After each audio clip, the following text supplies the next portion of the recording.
स्वागत है आपका एसएच क्लासेस में। जैसे कि अभी आप लोगों को जो सक्षमता परीक्षा हो रहा है उसका हम लोग का क्लास चल रहा है। तो ये जैसे हिस्ट्री का मैं जो अभी बताया था आपको कि हिस्ट्री पढ़ा रहा हूँ मैं आपको, ठीक है। तो क्या मैं कर रहा हूँ कि क्लास 6 से लेकर क्लास 10 तक जो भी हिस्ट्री है बिहार बोर्ड अपने स्कूल में पढ़ाते हैं आप लोग या पढ़वाती है, उसका जो भी मोस्ट इंपॉर्टेंट पॉइंट जो आपके बुक्स में दिए गए हैं मैं एक एक करके अच्छे से इसको कवर कर रहा हूँ, ठीक है। तो इस क्लास का ये मतलब पार्ट 2 होने वाला है। पार्ट 1 में क्लास 6 का अगर के यहाँ पे ऊपर में जैसे ही हम आते हैं, अगर के ऊपर में मैं आपको स्क्रॉल करके दिखा देता हूँ।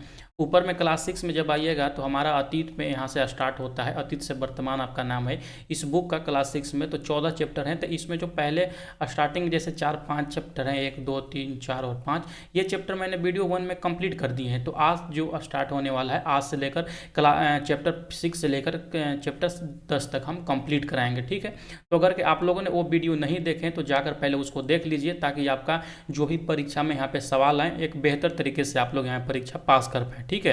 तो एक एक करके ये बहुत ही इंपॉर्टेंट आपका सक्षमता परीक्षा में होने वाला है, क्योंकि सवाल आपको यहीं से देखने को मिलेंगे, ठीक है। तो चलिए स्टार्ट करते हैं। चलिए पहला जैसे ही आइएगा क्लास 6 में चैप्टर नंबर में, तो जीवन के विभिन्न आयाम इसका नाम है, जिसमें दिया गया है आपका मोस्ट इंपोर्टेंट पॉइंट कि वैदिक जो साहित्य होते हैं वो दो भागों में वहाँ पे बांटा गया है।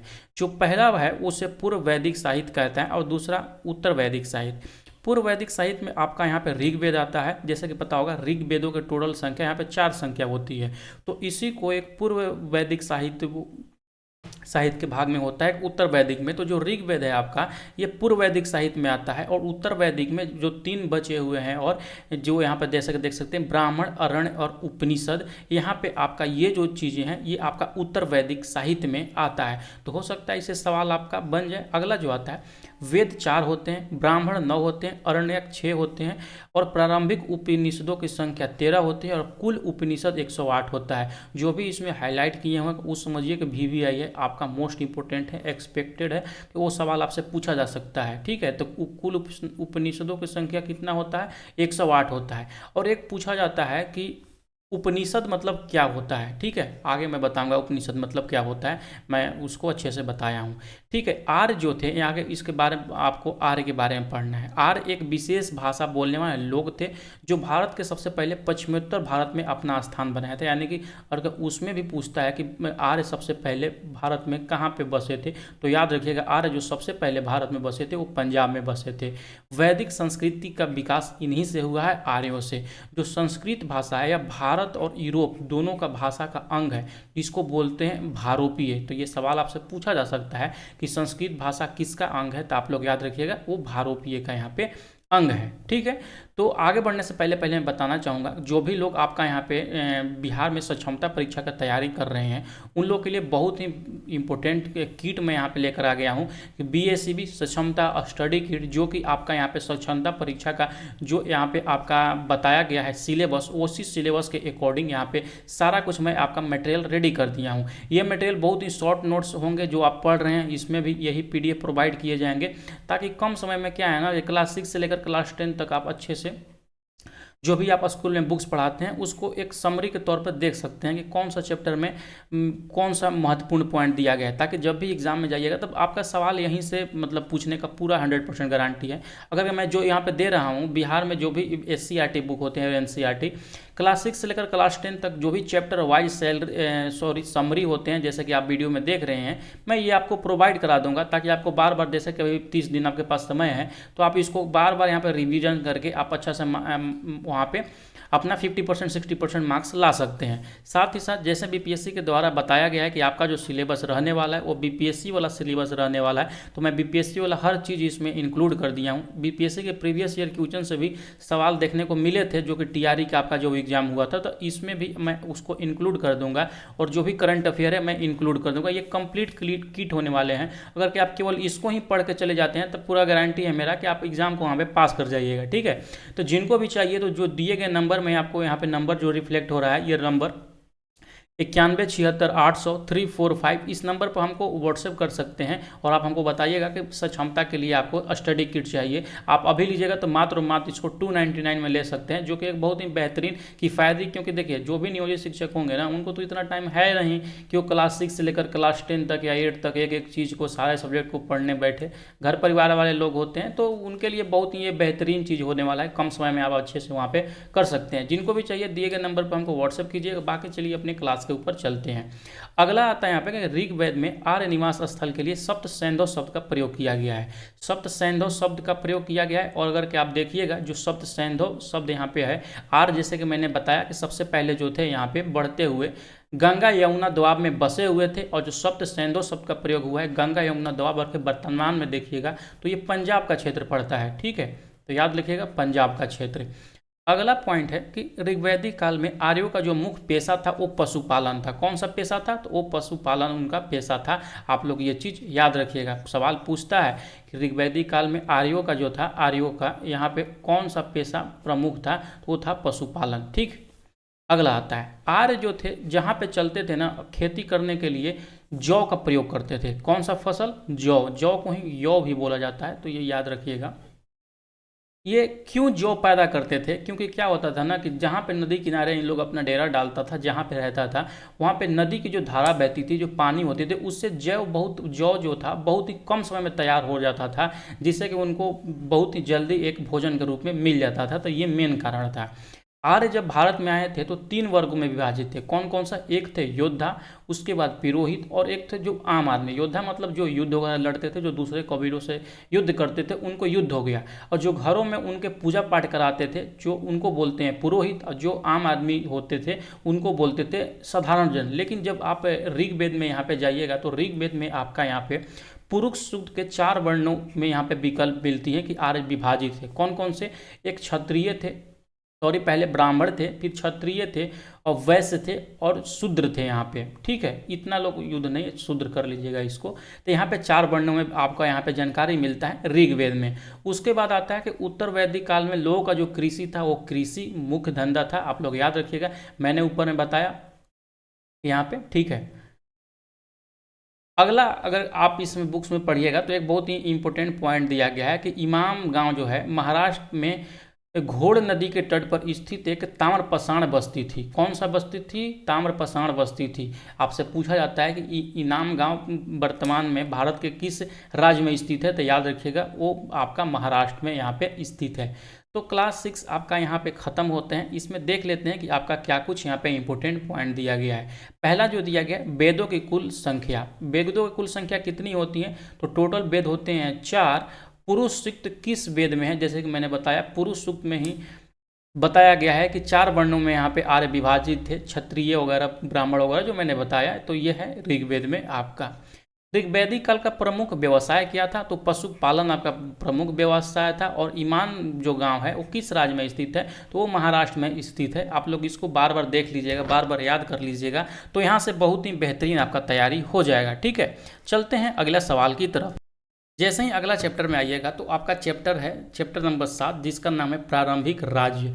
तो देख लेते हैं इस चैप्टर से आपका कौन सा एक्सपेक्टेड रह सकता है, जो कि परीक्षा में पूछा जा सकता है। तो देखिए, जैसे ही पहला पॉइंट देखिएगा यहाँ पे कि बौद्ध एवं जैन ग्रंथों में 16 महाजनपद का यहाँ पे विवरण मिलता है। कितने महाजनपद थे? तो 16। ये सब चीज़ छोटा छोटा चीज़ है, लेकिन बहुत ही इंपॉर्टेंट चीज़ है। महाजन पदों में क्या होता था कि जो वहाँ पे टैक्स लगते थे। ठीक है, तो टैक्स कितना था? जो भी उपज होता था उसका 1/16 आपका यहाँ पे टैक्स लगता था, उसका उपज का। महाजन पदों में आप लोग याद रखिएगा, इसको कर बोल सकते हैं, टैक्स को कर बोल सकते हैं, जिसे भाग बोलते हैं। जो कर वहाँ पे लोग देते थे महाजन पद में, तो उसको बोलते थे भाग। कौन सा क्या बोलते थे? भाग बोलते थे। मगध क्षेत्र के जंगलों में जो था वहाँ पे हाथी की प्रचुर मात्रा उपलब्ध थी, तथा मगध जब वो समय था, उस समय का वहाँ पे 2 राजधानियाँ थी। एक राजधानी राजगीर था और पाटलिपुत्र था। और जो मगध का सबसे विख्यात राजा था, सबसे महत्वपूर्ण राजा था, वो था बिंबिसार। आप लोग ये चीज़ को याद रखिएगा। और जो पाटलिपुत्र का संस्थापक था वो था उदयन, और उदयन ने ही अपना राजधानी को पाटलिपुत्र में यहाँ पे बनाया था। तो ये चीज़ याद रखिएगा। तथा जो मगध का सबसे अंतिम राजा हुआ वो हुआ नंद वंश का था घनानंद। घनानंद के समय में ही यूनानी विजेता जो था यहाँ पे सिकंदर भारत पर आक्रमण किया था, और सिकंदर की सेना ने भारत में आने से, यानी कि ब्यास नदी था वहाँ पे, उसको पार करने से ये मना कर देता है। आप लोग याद रखिएगा, सवाल पूछता है कि जब सिकंदर ने भारत पर आक्रमण किया था उस समय भारत पे किसका यहाँ पे शासन था, तो मगध का जो अंतिम शासक था यहाँ पे घनानंद नंद वंश का था, उसका शासक था। ठीक है, अगला पॉइंट निकल के यहाँ पे आता है कि जो चंद्रगुप्त मौर्य था, जो वहाँ पे मैंने बताया नंद वंश जो था, उसको यहाँ पे हरा कर यहाँ पे अपना एक साम्राज्य मौर्य वंश की स्थापना करता है। कौन? चंद्रगुप्त मौर्य। जो गण शब्द प्रयोग कई सदस्यों वाले समूहों के लिए किया जाता था मौर्य वंश में, याद रखिएगा। मौर्य वंश में था एक गण होता था। गण क्या होता था कि बहुत सारे सदस्य के लोग होते थे, अभी भी ये प्रयोग होता है। जैसे अगर कि हमको किसी समूह को पूरी तरह से संबोधित करना हो, जैसे शिक्षक गण हो गए, यानी कि पूरे शिक्षकों के समूह को, तो वैसे तरह यहाँ पे याद रखिएगा कि जो यहाँ पे मौर्यकालीन गण शब्द था, इसके लिए समूहों के लिए यूज होता था। जो चंद्रगुप्त थे वो लिच्छवी की राजकुमारी से अपना वैवाहिक स्तंभ स्थापित किया था, संबंध स्थापित किया था। ठीक है, सिंधु घाटी को प्रथम नगरीकरण बोला जाता है कि पहला सबसे करके भारत में नगरीकरण की शुरुआत हुआ था तो वो सिंधु सभ्यता से हुआ था, और दूसरा जो नगरीकरण का विकास हुआ वो उत्तर भारत में यहाँ पे हुआ है, आपको देखने को मिलता है।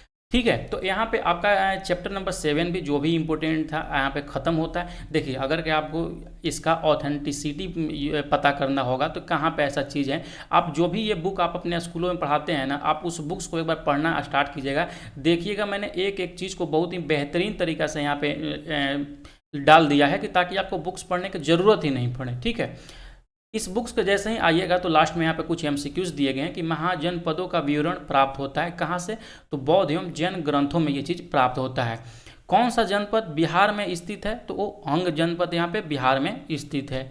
मगध के शासक जो अजात शत्रु की राजधानी कहाँ पे थी, तो ये थी आपका राजगिरी, ये चीज़ याद रखिएगा। आता है यहाँ पे चैप्टर नंबर 8, आपका जो नाम है नए प्रश्न एवं नवीन विचार।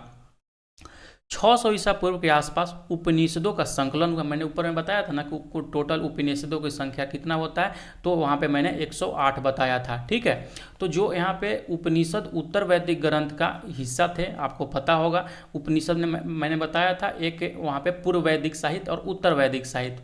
जो पूर्व वैदिक साहित्य था उसमें मैंने ऋग्वेद बताया था, और उत्तर वैदिक साहित्य में आपको ब्राह्मण, अरण्य और उपनिषद बताए थे। तो यहाँ जैसे ही यहाँ पे देखिएगा वही चीज़ यहाँ पे लिखा हुआ है, जिसका अर्थ होता है गुरु के समीप बैठना। यहाँ पे ये देखिए, ये बहुत ही इंपॉर्टेंट है। सवाल आपसे पूछेगा तो यही सवाल पूछेगा कि उपनिषद का अर्थ क्या होता है। उपनिषद का अर्थ होता है गुरु के समीप बैठना या समीप बैठना, यह चीज़ याद रखिएगा। उपनिषद में एक्चुअली है क्या, किस चीज़ का पढ़ाई मिलता है, तो उसमें आत्मा, परमात्मा, ब्रह्मा आदि की वहाँ पे उसमें ज्ञान मिलता है, चर्चाएँ मिलती है। ठीक है, अब जैसे ही आइएगा इस बुक्स में तो आगे आपका दिया गया है गौतम बुद्ध के बारे में और वहाँ पे जैन धर्म के बारे में। गौतम बुद्ध यानी बौद्ध धर्म के बारे में। गौतम बुद्ध का जो जन्म हुआ था 563 ईस्वी ईसा पूर्व में हुआ था। कहाँ पे हुआ था, तो नेपाल में एक वहाँ पे कपिल वस्तु का एक लुम्बिनी वन था, वहाँ पे इनका हुआ था, यानी कि वन में इनका जन्म हुआ था, याद रखिएगा।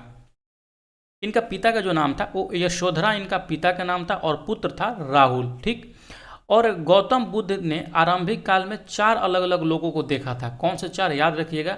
पहला एक रोगी को देखे थे, दूसरा जो थे वो एक बूढ़ा व्यक्ति को देखे थे, तीसरा जो था एक मृत को देखे थे, अर्थी ले जा रहा था लोग उनका, और एक सन्यासी को देखे थे। याद रखिएगा, ये सवाल बहुत बार पूछा जा चुका है।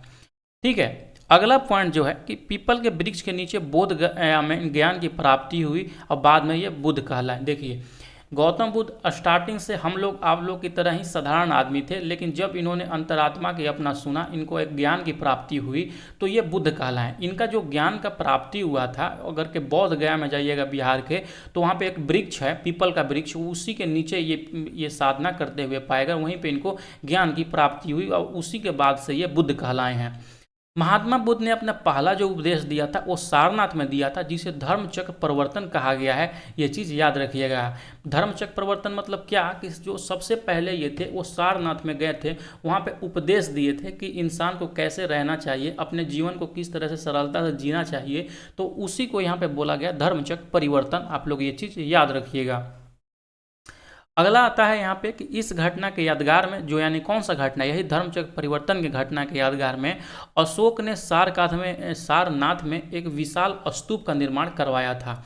तो अब ये सवाल पूछा जाता है कि सारनाथ के विशाल स्तूप का निर्माण किसने करवाया, तो अशोक ने करवाया था, उनके प्रथम प्रवचन से यानी कि प्रथम उपदेश से प्रभावित होकर। ये चीज़ याद रखिएगा।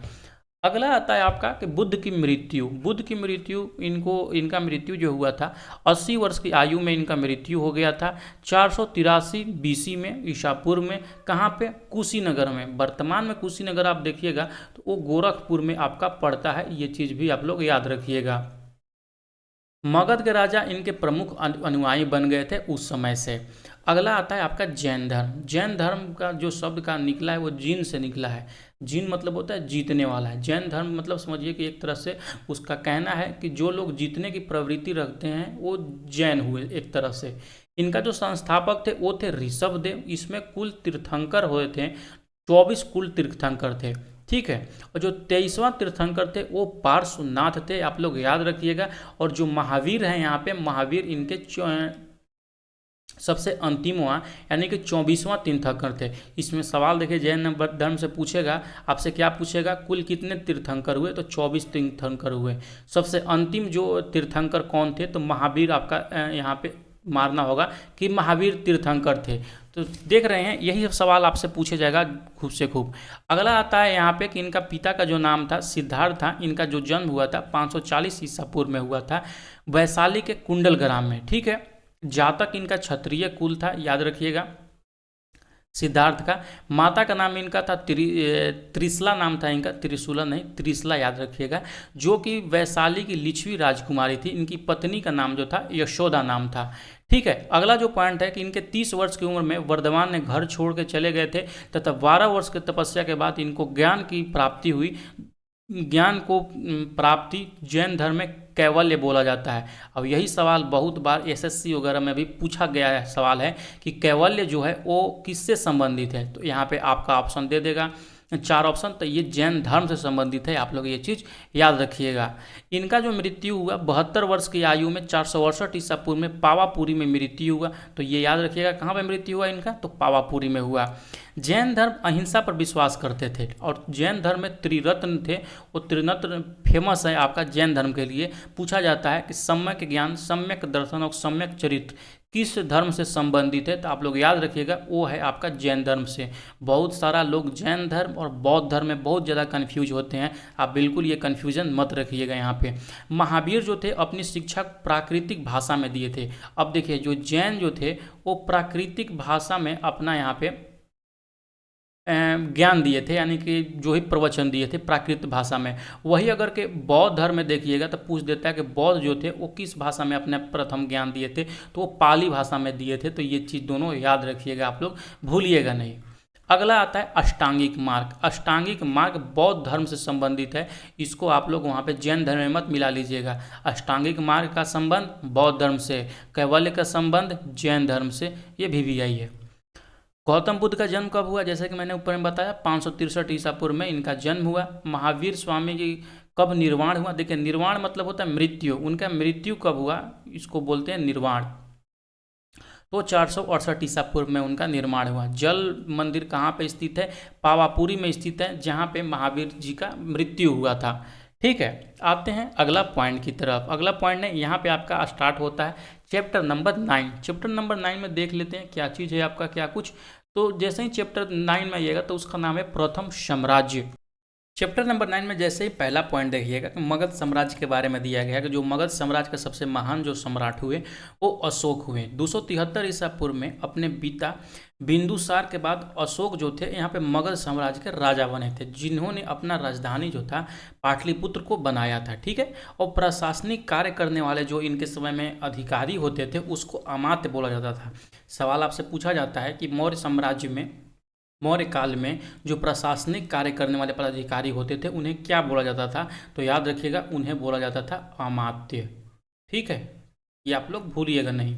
अगला पॉइंट है कि मगध साम्राज्य में भू राजस्व का जो था वहाँ पे सिस्टम वो था 1/6 उपज का, यानी कि मान चलिए अगर कि आपके घर में 6 kg का सामान उपज हो रहा है तो आपको 1 kg वहाँ पे टैक्स देना था।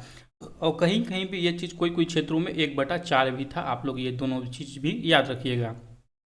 मौर्य साम्राज्य जो था वो 4 प्रांतों में विभाजित था। मगध हो गया, त्रिशला, उज्जैन और स्वर्णगिरी। गांव के मुखिया को यहाँ पे ग्रामिक बोला जाता था। तथा अशोक ने कलिंग युद्ध के बाद बौद्ध धर्म को अपना लिया था। ये भी आई है, बहुत बार ये पूछा जा चुका है आपका कि जो अशोक ने थे बौद्ध धर्म कब अपनाया था, तो कलिंग युद्ध के बाद। कलिंग अभी वर्तमान समय में कहाँ पे पड़ता है, तो वो उड़ीसा का क्षेत्र है कलिंग। वहाँ पर कलिंग स्टेडियम भी है उड़ीसा में, याद रखिएगा। धम्म जो संस्कृत शब्द धर्म का प्राकृतिक रूप है, मतलब धर्म को ही धम्म बोला जाता था प्राकृतिक रूप में। भाब्रू अभिलेख के अशोक का बौद्ध धर्मावलंबी होने की यहाँ पे जानकारी मिलता है।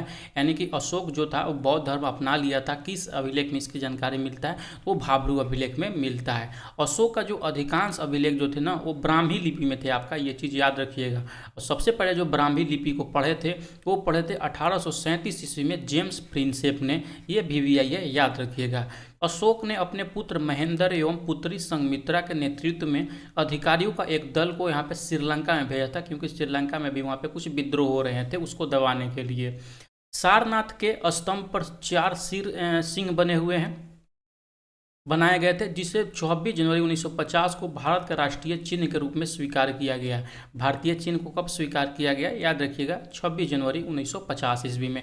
और इससे सवाल बनते हैं, देखिएगा ध्यान से ये चीज़ों को, कि भारत का जो राष्ट्रीय चिन्ह में 4 सिंह अंकित है। जो चीज़ मैंने यहाँ पे हाईलाइट की है बहुत ही इंपॉर्टेंट है। सवाल पूछा जाता है कि इनमें से कौन सा चिन्ह राष्ट्रीय चिन्ह में नहीं है, ऐसा सवाल पूछा जाता है। ठीक है, तो राष्ट्रीय चिन्ह में 4 सिंह है। इसके मध्य में 24 तिलियां होते हैं, जिसमें पहिया होता है। और ये कभी कभी पूछ देता है कि जो ये 24 तिलियां है, ये क्या चीज़ डिनोट करते हैं। तो 24 तिलियां 24 घंटे को डिनोट करती हैं, पूरा समय को डिनोट करती है। यानी कि जब पृथ्वी अपने अक्ष पर एक चक्कर लगा लेती है, उसको डिनोट करता है। ये चीज़ आप लोग याद रखिएगा।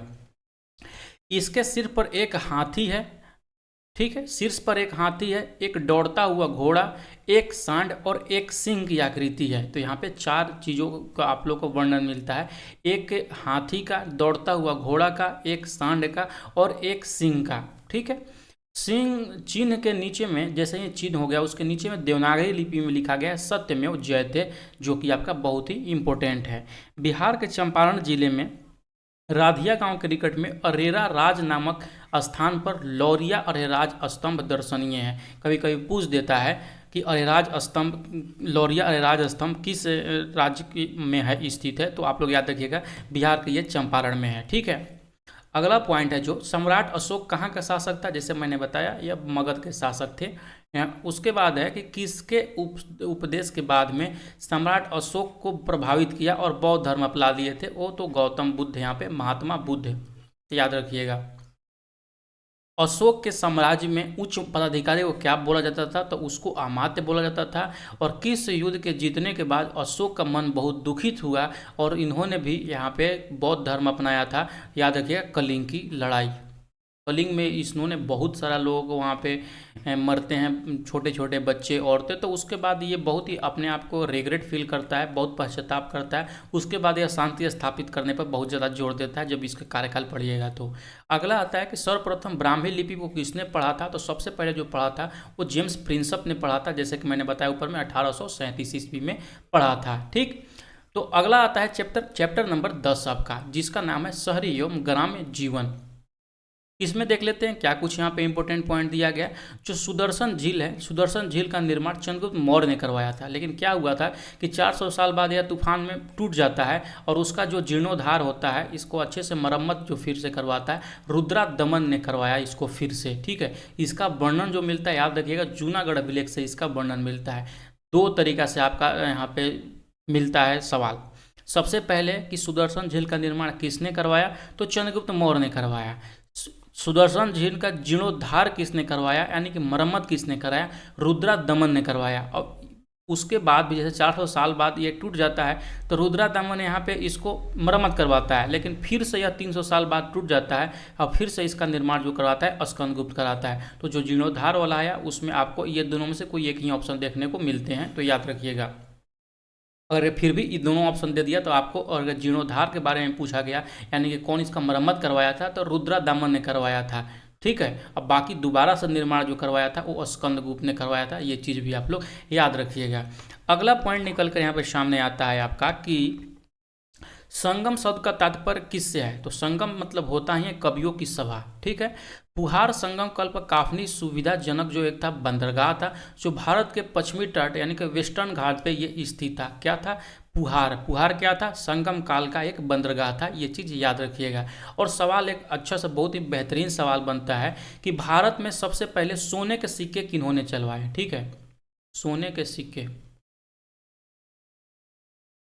सबसे पहले यहाँ पे सिक्का किन्होंने चलवाया था, तो याद रखिएगा सबसे पहले जो सिक्का चलवाया था वो हिंद यूनानी ने चलवाया था। किन्होंने? हिंद यूनानी ने सबसे पहले सिक्का चलवाया था सोने का। सवाल पूछा जाता है कि किन्होंने बहुत ज़्यादा मात्रा में मतलब अत्यधिक मात्रा में सोने का सिक्का सबसे पहली बार चलवाया था। तो जब भी सबसे अधिक के बारे में पूछे तो याद रखिएगा वो कुषाण के शासक ने यहाँ पे चलवाया था। सबसे पहले भारत में सोने का सिक्का हिंद यूनानी में, भारी मात्रा में सोने का सिक्का किसने चलवाया? तो कुषाण शासकों ने। ये दोनों में आप लोगों को कन्फ्यूज नहीं होना है। अगला आता है कि पहले जो थे सिक्का जो थे एक तरह का सिक्का नहीं होते थे, उनका जो माप था एक तरीके का नहीं था, कोई ज़्यादा था तो कोई कम था, उसका अपना वैल्यू में या उसका वेट में। उस तरह के सिक्कों को आहत सिक्के बोला जाता था उस समय, यानी कि पहले असमान भार वाले अमानकीकृत सिक्के को आहत सिक्के बोला जाता था। याद रखिएगा, सवाल आपसे हो सकता है यहाँ पे पूछ ले आपसे। अगला पॉइंट है कुषाण शासक के लिए सिक्कों पर बौद्ध धर्म के चिन्ह अंकित था। कुषाण शासक में भी याद रखिएगा। और दक्षिण भारत के बड़े किसानों को वेल्लार एवं छोटे किसानों को उनवार कहलाते थे, उस समय का ये बात है।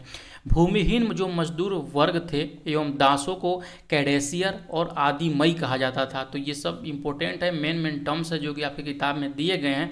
तो सवाल आपका यहीं से बनेगा, ये समझ लीजिएगा। अगला पॉइंट आता है कि छोटे एवं पॉइंट नहीं, जैसे ही ये चैप्टर यहाँ पे खत्म होता है, चैप्टर नंबर 10 यहाँ पे, और चैप्टर के लास्ट में यहाँ पे कुछ आपका MCQs दिया गया है, तो आप एक बार देख लीजिए। छोटे एवं स्वतंत्र किसानों को क्या कहा जाता था? तो छोटे एवं जो स्वतंत्र किसान थे उन्हें गृहपति कहा जाता था। क्या? गृहपति। संगमकालीन दक्षिण भारतीय संपन्न किसानों को क्या कहा जाता था? तो वेल्लार। यानी कि मैंने ऊपर में बताया ना अभी, संपन्न मतलब क्या हुआ यहाँ पे, जैसे ही देखिएगा यहाँ पे दिया गया ना संपन्न किसान, यानी कि बड़े किसानों के बारे में बात हो रहा है, तो उनको वेल्लार कहा जाता था। और जो संपन्न नहीं थे, कम छोटे किसान थे, उनको उनवार कहा जाता था। ये चीज़ याद रखिएगा। अगला पॉइंट है कि सुदर्शन झील का निर्माण किसने करवाया था? तो सुदर्शन झील का निर्माण चंद्रगुप्त मौर्य ने करवाया था आपका, ठीक है।